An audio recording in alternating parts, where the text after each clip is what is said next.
So, good evening. Delicious. Oh, Scott, so what is it you've got there? Well, tonight is brought to you by a pint of Jack Daniels and Coke. No, you twat, Scott. What is it you've got there on the quad Cortex? Oh, okay, fair enough. Tonight is brought to you by the letters R and R. Can you guess who it is, children? Yes? It's one of the three kings. Mr. Randy Rhoads. So, when I was a kid, and I was growing up, getting into guitar, I would say, I started playing guitar when I was 16. I'm now 53. I know it's hard to believe with these amazing good looks. Sarcasm. But yeah, so when I was discovering metal, there were the likes of Bon Jovi first coming out, Europe, so Living on a Prayer, yeah, Final Countdown, Whitesnake were releasing the 1987 album. It was a fucking good time to live as a kid then. But anyway, so I discovered Randy, this absolute king of guitar. Just a little bit too late because he died. I got into Aussie. I think the first album I actually got into Aussie was Ultimate Sin with Jakey Lee, which was obviously too late.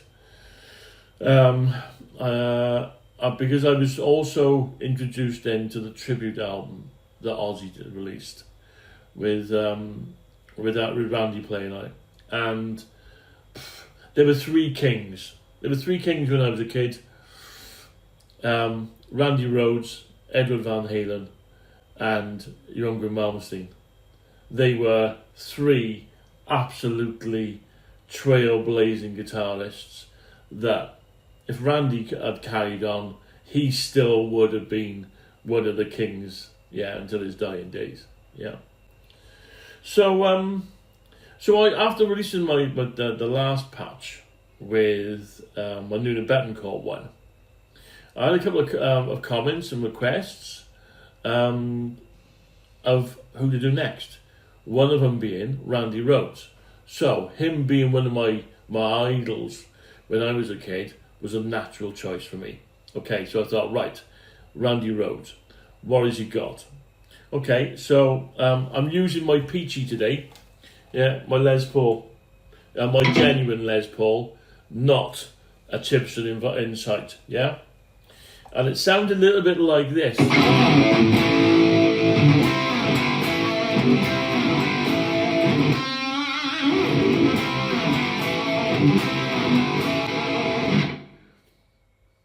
Now, it's not my normal tone.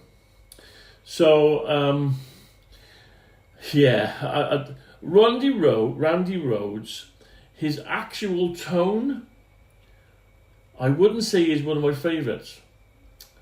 Because I like a more of a warm or richer bottom end bassier kind of tone. Hence, people like, I would say, Ty Tabor, John Sykes, that kind of thing, yeah? Now, Randy hasn't got that kind of tone, but it's got that tone, essentially, where it just sounds like the amp that he's playing through is just literally about to fucking explode.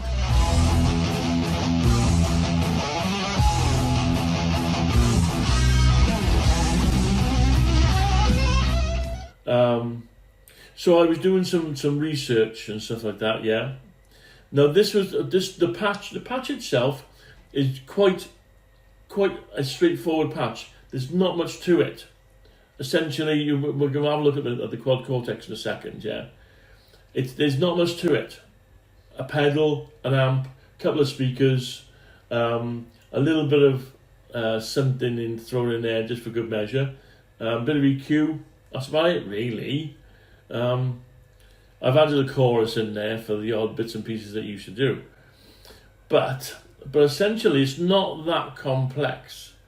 We're not using more than 1 amp on this. Well, I'm not using more than 1 amp. But the tone and the actual raspiness and the overdrive type was key on this. It's got that. It's honestly, it's quite a harsh rasp. Can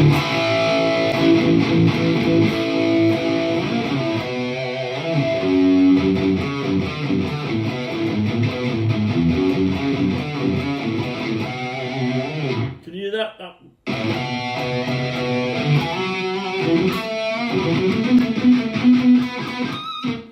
It's got a lot of top end to it, although I'm shaving a lot off.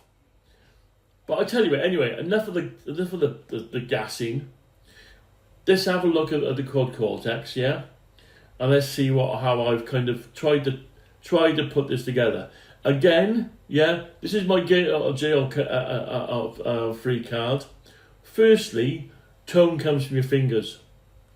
Secondly, there's no fucking way I can play like that man. Anything like that man.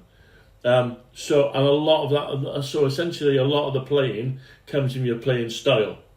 But hopefully, those of you who can play like him, yeah, when you play through this tone, you never know, you might get a bit closer to it.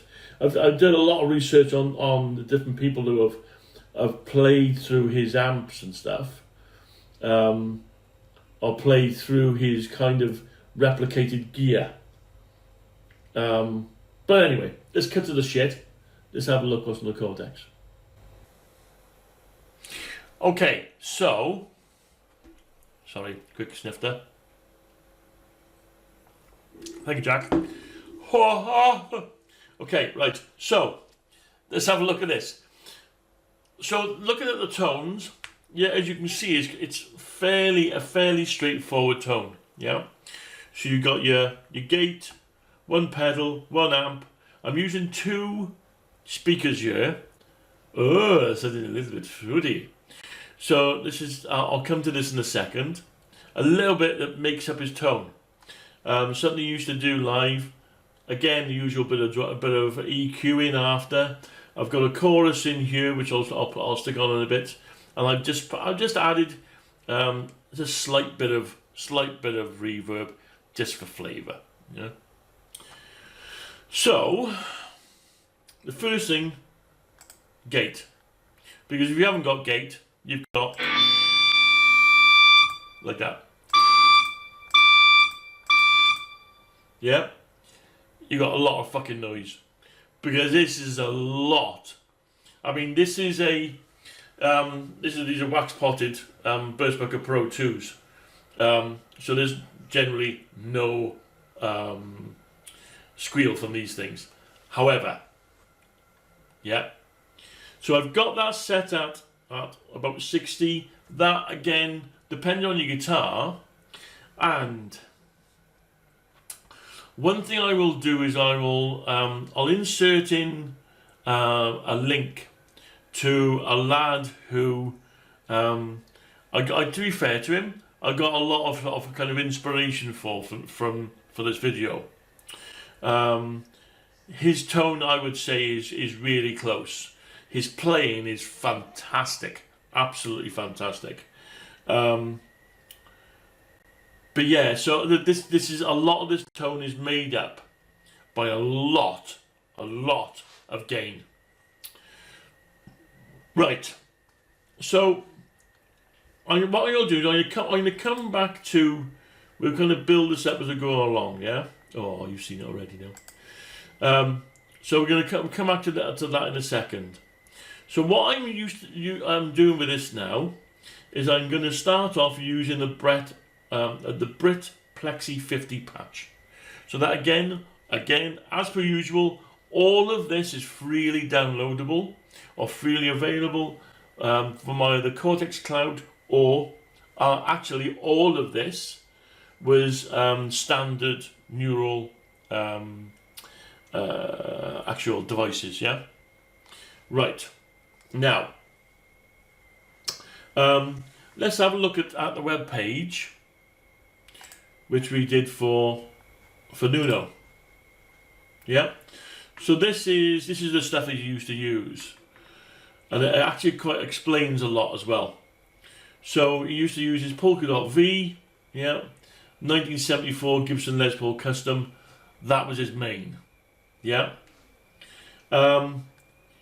Distortion Plus. Now I've gone for the distortion, the MXR distortion, but I haven't gone for the Plus. I haven't downloaded a patch for it. Yeah, I've just used one of the standard captures made by Neural. I think a lot of this tone as well comes from the DiMaggio DP100 Super Distortions. I've used to have a pair of those a long time ago, and they were quite choppy. Okay, they're quite high output as well. So let's see if we got any more information here on them. It doesn't really say. But going back to this video of the lad playing it, he starts off playing with a Gibson Les Paul, yeah, white custom, but then he switches to a V. Now I'm not sure if it's a replica, if it's made by the same person.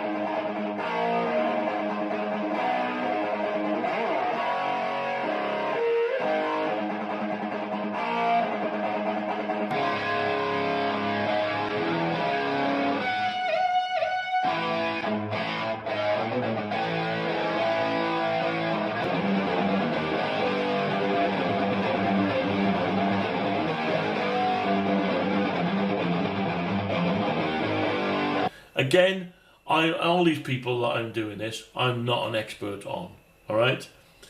But you'll see the difference in when he plays. He plays the one guitar compared to the custom. Anyway, so DiMaggio's, yeah. Now, 1959 Super Lead 100 watt. So that was the amps that this lad was using as well. MXR Stereo Chorus, Graphic EQ, 1979 Marshall 100 watt Super Lead again, yeah. Is Jackson RR1 Rhoads. I don't know when he ever used an Ampeg or a Fender Strat, but that I would say from there above. And again, I don't even know when he used to use a Dean Z. But anyway, that was the main. I would say the Distortion Plus and the Marshall Super, the JMP Super Leads, yeah, they were the main ones I would say that make up this tone. Now I'm only sticking with one amp. So this is what the amp sounds like without the MXR distortion.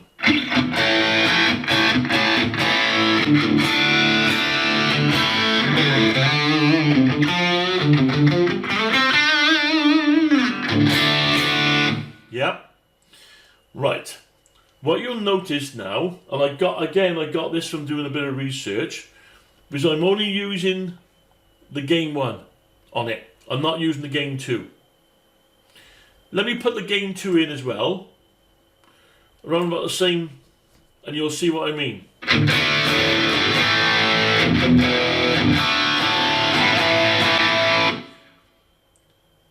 It's got that overdrive tone to it, but it's not the Randy tone.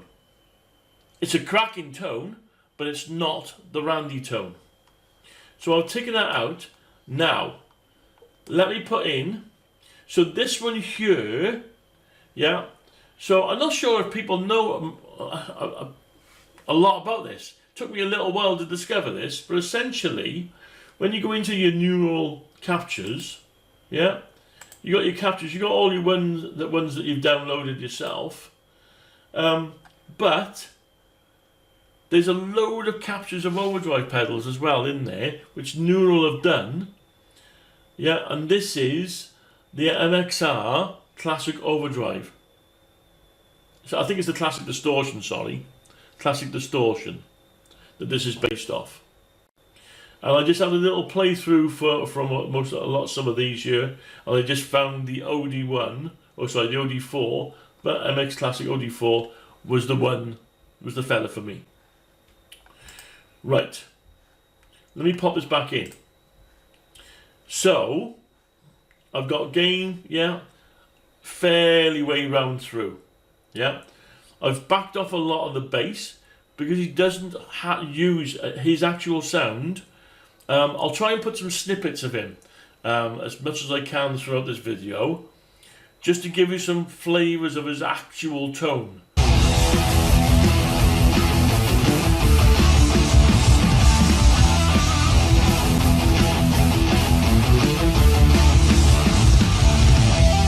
If you singled it out, it's not, I wouldn't say it was personally, I wouldn't say it's a tone I would go for. However, in the mix, and in the context of what he used to play, it sounded phenomenal. It's just basically, it ripped. So there's not much bass in it, yeah, lots of mids, lots of treble. And then I'm pushing again the front of the amp. So, let me knock it off a second.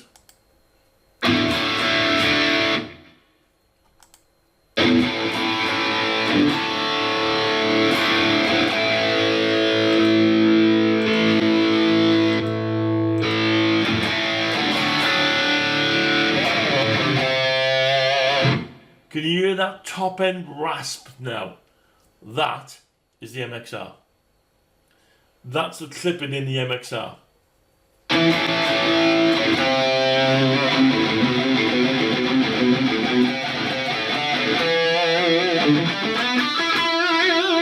I think that is the key to this tone, to the Randy Rhoads tone. It's the MXR distortion. It is. You can get some really amazing tones through the plexi tones. However, yeah, I find that is the super sauce. Remember we were saying about with Nuno and his on the Proco Rat. I think the MXR distortion is the key to this one. Right, so we've got our MXR distortion. We've got our amp. Yeah. So again with the amp, going back to this now. Yeah, I've got my. So I've still got a fair bit of gain for my amp. I got nothing on the gain 2 structure. I'm backing the bass off. Mids, yeah, I'm driving it right way through, and treble. It's a very toppy tone. Again, and presence, bang, all the way through. And then I'm driving that amp. I'm driving that amp to a good, yeah. I think if I took it any much further, it just got a little bit too distorted. Okay. Right, and this is where, so he was known for having stereo chorus on, and having it almost like, so live, because he used to double a lot of his sound recorded in the studio.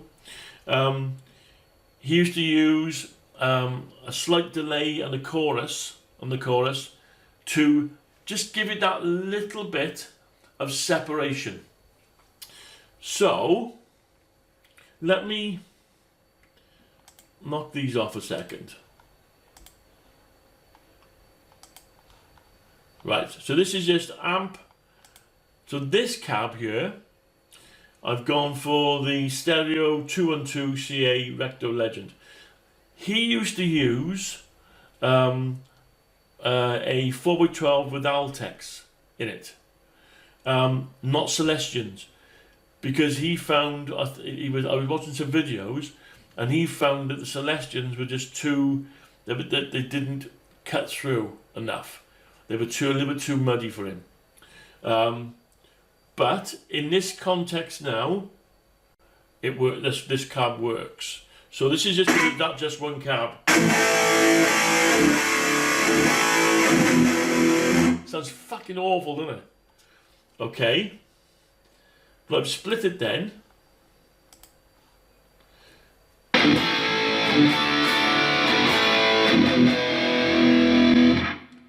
Yeah. So this is using the 4x12 Brit 60B GB90s. I tried so many different cabs with this. I had a line of about 4 of them. I even at one point, and try this guys, if you like a bit of this tone with a little bit more bottom end to it, try the Roland cab. What I would say guys is have a little play around with the speakers. It can make or break a tone. Right. What I've also done with some of these is I've just changed the mic positions just a little bit. Yeah, these ones are fine. But on this one here, I've just changed the mic position a bit. These are both stereo cabs. What I've also done though is I've rolled off a little bit of top end and bottom end, just to purely smoothen out the tone delivery on it.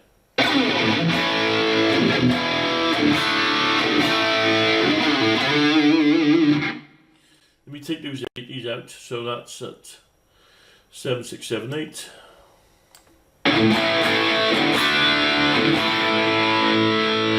Just still gets that just a little bit too much top. I'll do. Again, it smoothens out just that little bit of top. And the bottom, 80 Hertz instead. There's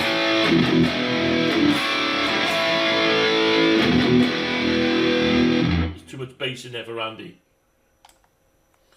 So again, 80 Hertz. Whoop.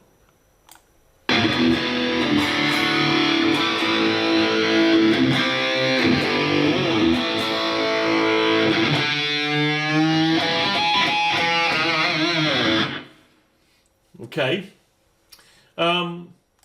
Did I do it to the second one as well? Yes, I did.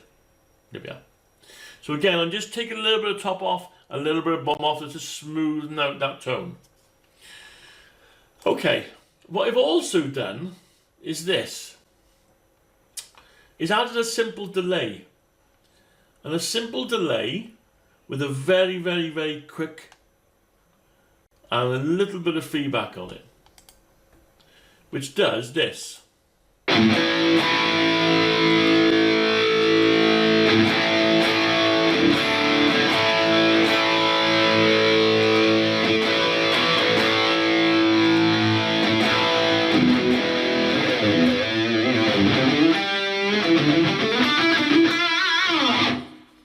If this fattens the tone a little bit, doesn't it?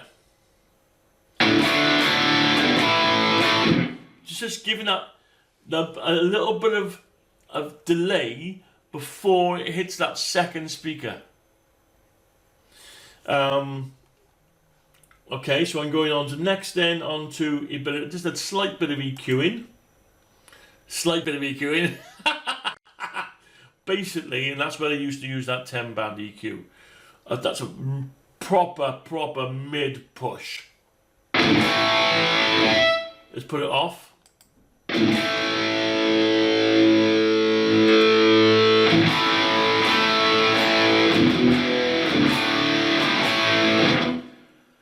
I cannot underestimate and understate this now. The EQ, a graphic EQ, is a guitarist's best friend. All of the top studio musicians use it. Honestly, can make or break a tone. So I've just added a little bit of bottom end in it because I prefer, again, a little bit of bottom end.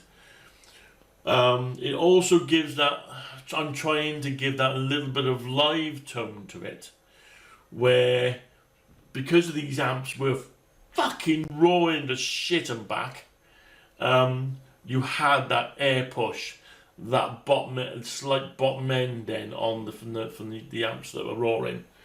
I'm trying to emulate that a little bit.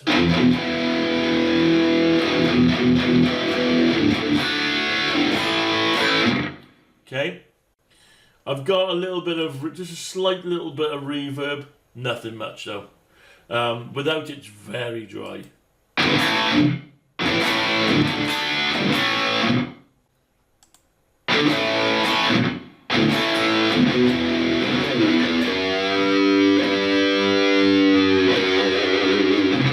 Yeah. And then for added flavour, bit of chorus.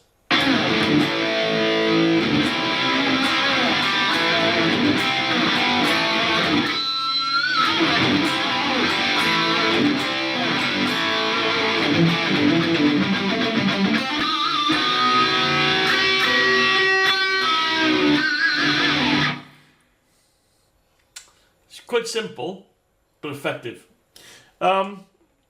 It honestly, guys, that took me. It's such a simple rig, but that took me so long to get that proper tone. There are just for side notes, okay. So there are captures of his the white Marshalls he used to use. There are captures of, and I did download so MXR released the Randy Rhoads MXR Distortion Plus. There's one of those. But I don't know. It just didn't have the tone for me. Because if you think about it, stuff like that, the MXR Randy Rhoads Distortion Plus, I know they've kind of tried to emulate it now, but he didn't use that. He just used a standard MXR Distortion Plus. They didn't, in his time, Marshall didn't create him his own model amp. That came way after. He just took an old Marshall, drove the shit into it, stuck the MXR distortion on it, and a graphic EQ, a little bit of jiggery pokery, and some magic fingers. Yeah, and that's what I try to do with this. I try to essentially not use the specific amps and pedals for it, and try to recreate this almost like organically.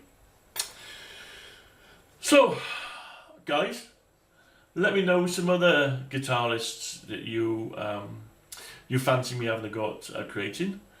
Again, these are just ballpark, a bit of fun. But if they're any use to you guys, then please let me know. These is all free. I'm not charging for anything like this. If you find them any good, great stuff. If you don't, tough shit. But anyway, I will see you very shortly, guys. Let me know some other patches you want me to create. Any other artist patches you want to create. Oh, my little blue Strat is going. That's going to someone who actually saw one of the videos. And really wish you the best of luck with that guitar, guys. That's a fantastic little guitar. I'll be using the money from that to buy another little, I don't know, present to share with you, and hopefully say it's a pile of shit. But anyway, to you guys, catch you soon.